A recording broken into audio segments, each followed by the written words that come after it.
Buya, nama saya Maricah dari Cirebon. Assalamualaikum. Waalaikumsalam warahmatullahi wabarakatuh. Izin bertanya pada Pak Kiai Buya dan Mas Ipo.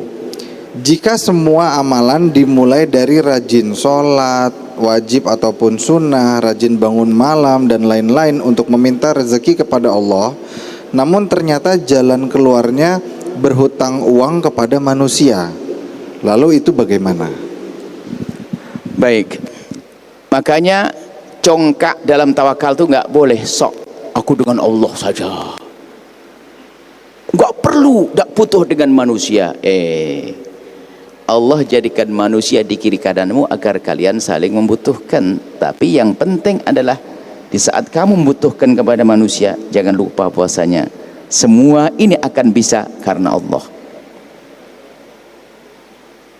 Saya tidak butuh dengan manusia, congkak dia, nikah dia, mau nikah sama kambing, nikah sama pohon. Tidak perlu kita sok dalam beragama. Congkak dalam tawakal itu nggak sah.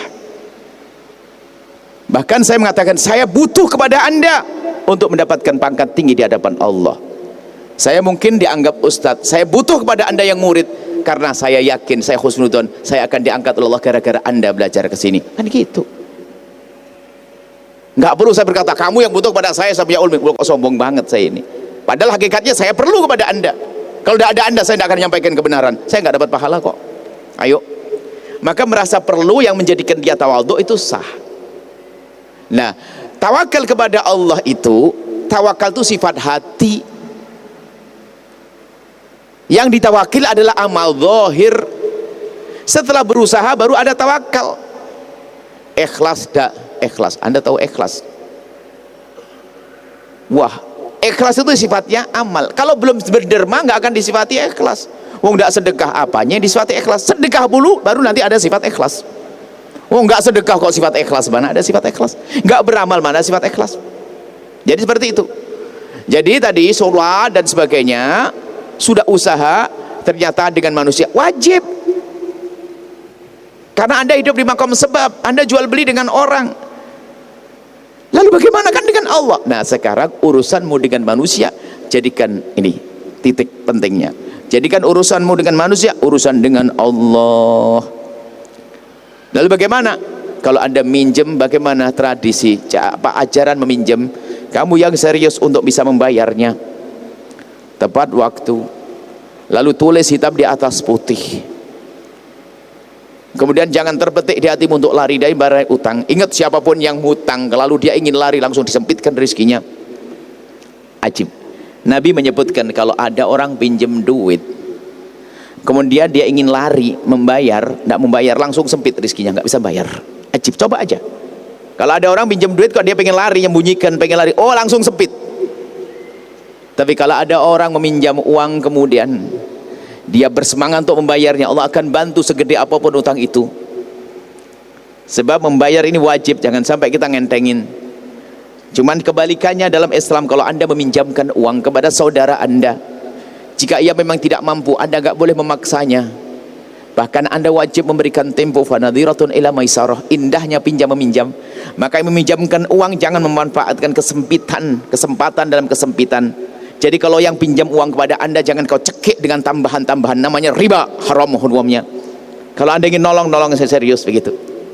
Nah, makanya kalau memanfaatkan riba itu mencekik orang. Jadi begitu itu, anda meminjamkan di saat dia tidak mampu, dengan sesungguhnya kasih tempo. Nggak boleh dipaksa. Walau namun nggak bisa. Islam melarang memaksa. Wong dia nggak punya duit, membangkrut dia, duitnya hilang, kita paksa. Fanadhiratun, wajib bagi saya untuk memberikan tempo. Indahnya dalam utang piutang. Jadi nggak apa-apa anda pinjam kepada saudara anda modal, tapi harus ada perhitungan dong. Bisnisnya pun harus jelas, jangan pinjam duit atau nggak jelas hilang lagi. Dan anda sudah punya perhitungan. Pinjam pun jangan jadi hobi, minjam untuk sebuah tujuan. Pinjam punya hajat, dan pinjamnya yang halal. Jangan pakai ada ribanya. Kalau memang ternyata belum ada, bikin kerjasama atau yang lainnya. Seperti itu. Jadi intinya, kepada manusia dia harus, karena kita hidup dengan manusia. Bahkan pahala dan iman itu ternyata banyak dihubungkan dengan manusia Man kana yu'minu billahi wal yawmil akhir falyukrim dhaifah wal yukrim jarah. Kalau Anda punya iman kepada Allah dan hari akhir, yang benar sama tetangga, sama manusia.